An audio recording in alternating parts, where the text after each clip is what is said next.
नमस्कार साथियों, welcome to psychology campus में आपका हार्दिक अभिनंदन और स्वागत करता हूं। साथियों, जैसा कि आपको पता है 14 दिसंबर को सीटेट का एग्ज़ाम आयोजित होने जा रहा है और आप सभी की तैयारी यहाँ पर बहुत अच्छी चल रही होगी। जी हाँ, जैसे हम रेगुलर पहले क्लासेज यहाँ पर डाल रहे थे, लेकिन बीच में हम किसी कारणों से यहाँ रुक गए थे। दीपावली का त्यौहार आ गए थे, हम गाँव छुट्टियों पर चले गए थे, लेकिन अब ऐसा बिल्कुल भी नहीं होने वाला है। टू द पॉइंट हम क्लास यहाँ पर आपके सामने लेकर आने वाले हैं। साइकोलॉजी यानी कि सीडीपी के अंदर हम बात करें 14 दिसंबर को हमारा एग्ज़ाम है, तो आप सबने बेहतर तैयारी तो कर ही ली होगी।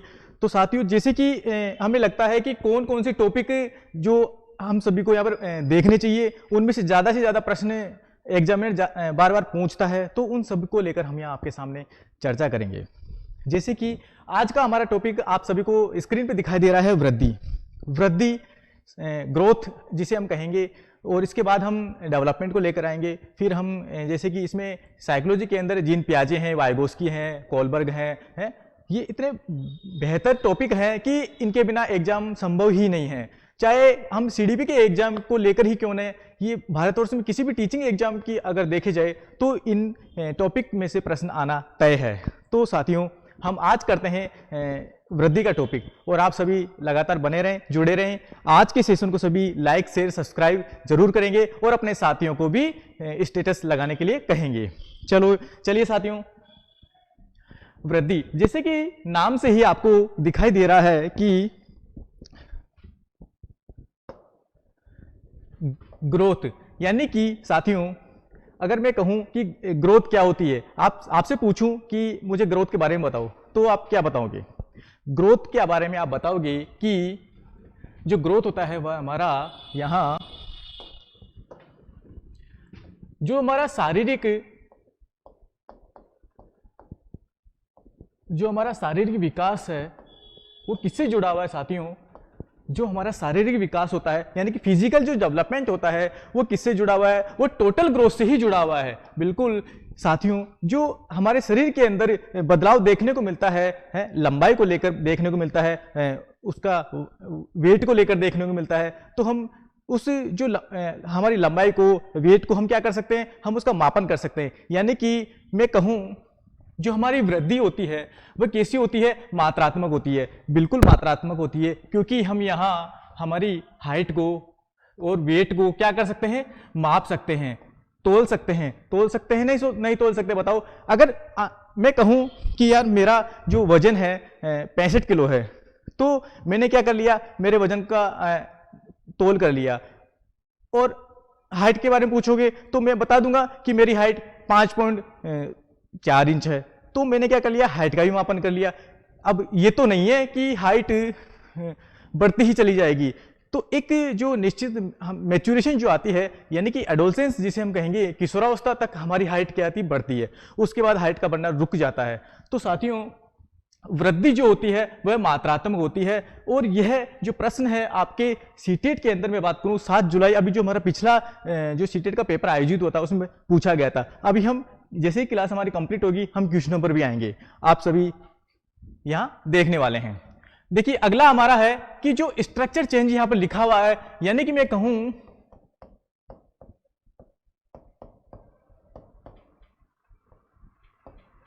संरचनात्मक पक्ष यानी कि स्ट्रक्चर चेंज, ये क्या होता है साथियों? इसका मतलब है कि आप कभी अपने रिश्तेदारों को या फिर किसी भी आप अपने दोस्त से कई दिनों के बाद मिलते हैं, तो आप ये कहते होंगे कि यार तू कितना लंबा हो गया है, कितनी लंबी हो गई है, कितना मोटा हो गया है। तो आपने जो एक लंबे टाइम के बाद आप उनसे मिले, तो आपने उनकी जो बॉडी की संरचना है उसके अंदर देखकर आपने ये कहा कि आप कितना मोटा हो गया है, पतला हो गया है। तो ये क्या है? ये एक उनकी जो संरचनात्मक जो स्ट्रक्चर जो चेंजेस आपको दिखाई दिए हैं, तो आपने यही तो कहा है कि बॉडी का जो स्ट्रक्चर वहां पर आपने देखा है आंखों से, तो आपने क्या बताया कि इतना बदलाव कैसे हो गया है? तो वृद्धि के अंदर साथियों हमें पता है कि स्ट्रक्चर चेंजेस हमें दिखाई देते हैं, और आपको स्क्रीन पे यहाँ पे दिख रहा है कि एक्सटर्नल होती है। हमारी जो ग्रोथ होती है वो कैसी होती है? एक्सटर्नल होती है, यानी कि बाहरी रूप से हमें दिखाई देती है। कैसी होती है साथियों? बाहरी, मैं यूं कहूं बाहरी रूप से हम देख सकते हैं।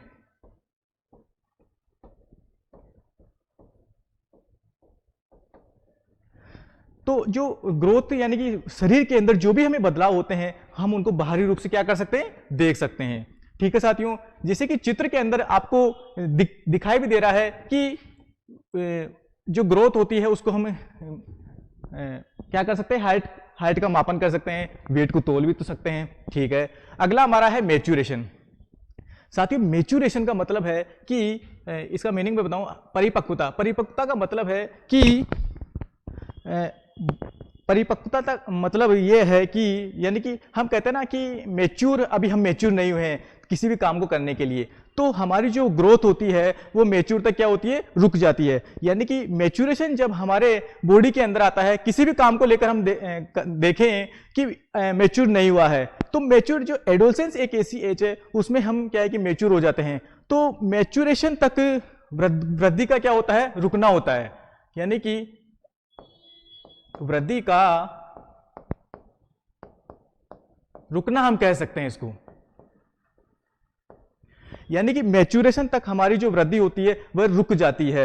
यानी कि जब कोई भी लड़का या लड़की होता है वह मैच्योर हो जाता है तो उसकी जो हाइट मतलब बॉडी में जितने भी चेंजेज होते हैं वो हो चुके होते हैं, उसके बाद वो मैच्योर हो जाता है।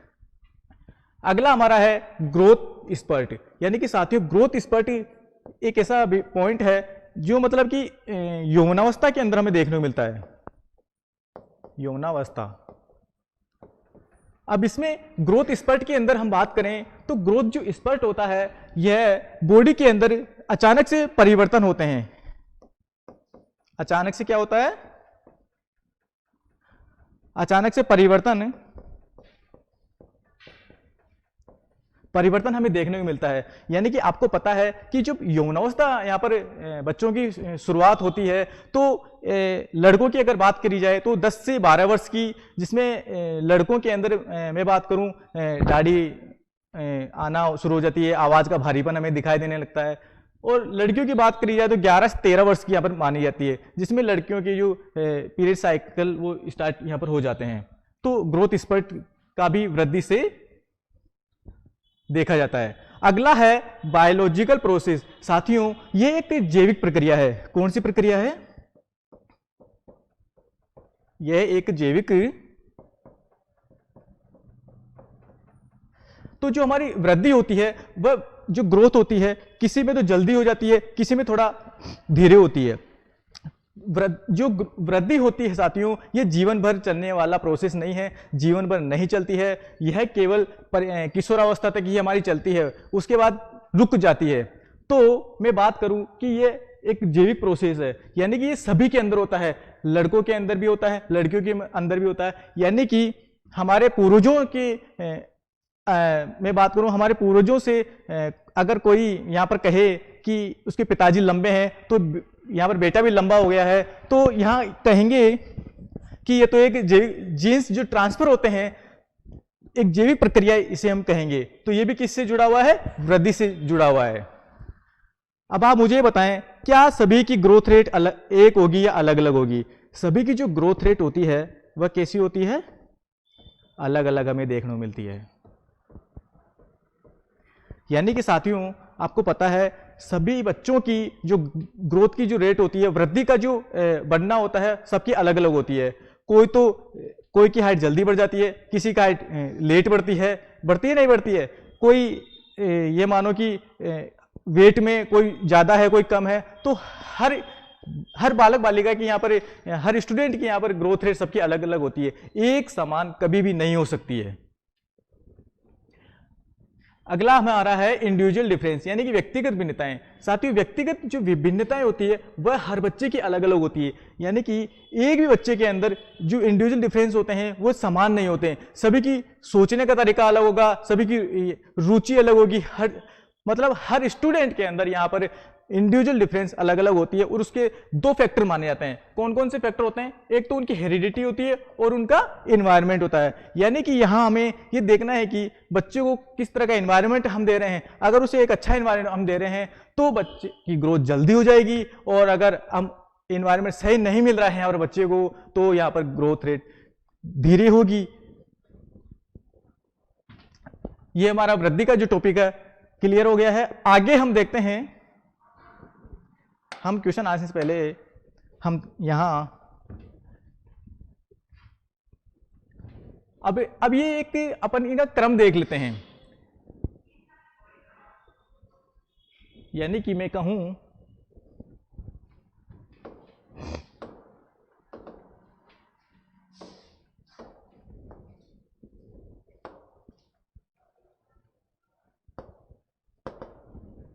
सबसे पहले हम देखते हैं शेषावस्था के अंदर।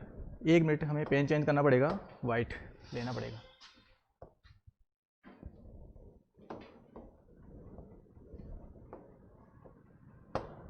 साथियों, शेषावस्था के अंदर आप मुझे बताएंगे, जिसे हम कहेंगे 0 से 2 वर्ष, क्या इस अवस्था के अंदर जो ग्रोथ रेट होती है वह धीरे धीरे होती है या बहुत तेज होती है? साथियों, इसमें ग्रोथ की जो रेट होती है वह बहुत तेज होती है। अगला हमारा होगा बाल्यावस्था।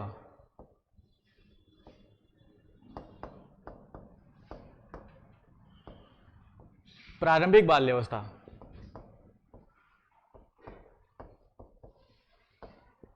प्रारंभिक बाल्यावस्था की मैं बात करूं तो ये हो जाएगा 2 से 6 वर्ष।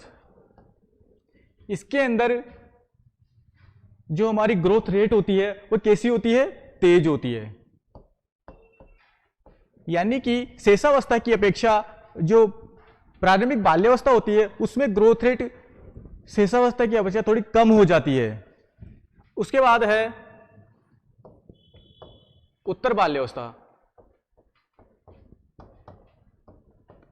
जो उत्तर बाल्यावस्था है इसके अंदर साथियों मैं बात करूं 6 से 12 वर्ष। इसके अंदर जो हमारी ग्रोथ की रेट होती है वह कैसी हो जाती है? पठारी अवस्था धारण कर लेती है। पठारी यानी कि प्लेट्यू स्टेज, यहां पर जो वृद्धि होती है वह एकदम रुक सी जाती है। लेकिन आपको मैं बताऊं अगली स्टेज हमारी आएगी किशोरावस्था। इस किशोरावस्था के अंदर 13 से 19 टीनेज जिसे हम कहेंगे, इसमें वे वापस जो वृद्धि की बहुत तेज, यहां पर ग्रोथ रेट हमारी कैसी होगी? बहुत तेज हो जाएगी। तो क्योंकि किशोरावस्था में हमें पता है कि हार्मोन्स में इतना चेंजेस देखने को मिलता है कि वृद्धि के अंदर लड़कों में लड़कियों में हमने अभी बताया भी था कि ग्रोथ रेट का यहां पर बहुत तेजी से यहां पर हमें बढ़ती हुई दिखाई देती है। तो ये चारों स्टेज के अंदर हमें ध्यान रखना है कि कौन सी स्टेज के अंदर जो ग्रोथ होती है वह तेज होती है, कौन सी में कम होती है। चलिए साथियों, अब हम देख लेते हैं कि किस तरह के क्वेश्चन हमें एग्जाम में पूछे गए हैं। हमारा पहला प्रश्न देखिए, यौवन के दौरान वृद्धि में, यौवन के दौरान वृद्धि में शामिल होता है। देखिए यौनावस्था, प्यूबर्टी की यहां पर बात हो जा रही है। अभी हमने ग्रोथ स्पेक्ट जो ही पढ़ा था उसी का ही यहां पर प्रश्न पूछ लिया गया है। फर्स्ट पॉइंट है ऊंचाई और वजन में तेजी से वृद्धि। क्या ऊंचाई और वजन में तेजी से वृद्धि देखने को मिलती है जैसे ही ग्रोथ स्पेक्ट होता है? बिल्कुल होता है। सेकंड है आंतरिक अंगों के आकार में परिवर्तन। जी हां, जो इनर पार्ट्स हमारे होते हैं उनमें भी हमें बदलाव देखने को मिलता है। कौन सी स्टेज में? यौवन के दौरान। तो इसमें फर्स्ट और सेकंड दोनों के दोनों कैसे हो जाएंगे? राइट हो जाएंगे। तो थर्ड ऑप्शन सी ऑप्शन इसमें राइट हो जाएगा। अब देखो कितना इजी प्रश्न हमसे पूछा गया है। अगला प्रश्न है,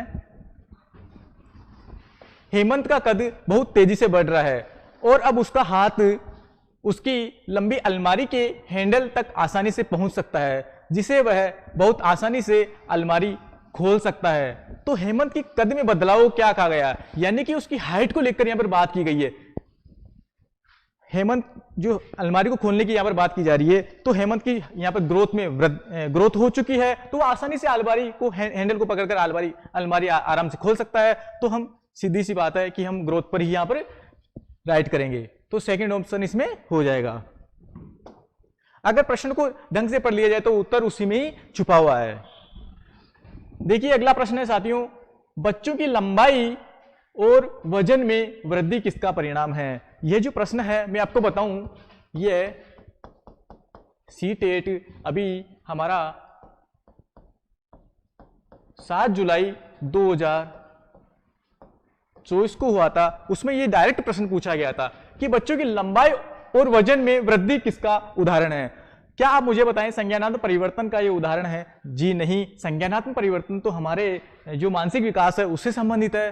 क्या ये मात्रात्मक परिवर्तन से संबंधित है? क्या ये गुणात्मक से संबंधित है? क्या भावात्मक से संबंधित है? भावात्मक भी नहीं है, इसमें गुणात्मक भी नहीं है। डायरेक्ट पूछा गया कि हाइट और वेट का हम मापन कर सकते हैं, तो मापन कर सकते हैं। तो साथियों इसमें कौन सा ऑप्शन राइट हो जाएगा? सेकंड ऑप्शन राइट हो जाएगा, मात्रात्मक परिवर्तन इसमें होगा, क्योंकि हम इसका क्या कर सकते हैं? मापन कर सकते हैं। तो इतने इजी प्रश्न हमसे पूछे गए हैं, तो वृद्धि को लेकर साथियों हमारा टॉपिक यहीं समाप्त करते हैं। और इतने इजी गोइंग प्रश्न हमसे पूछे गए हैं और इजी प्रश्न आने वाले हैं, क्योंकि हमें पता है कि ग्रोथ एक छोटा सा टॉपिक है और इसमें से एक आध प्रश्न कभी पूछ लिया जाता है, ज्यादा प्रश्न पूछने की संभावना नहीं है।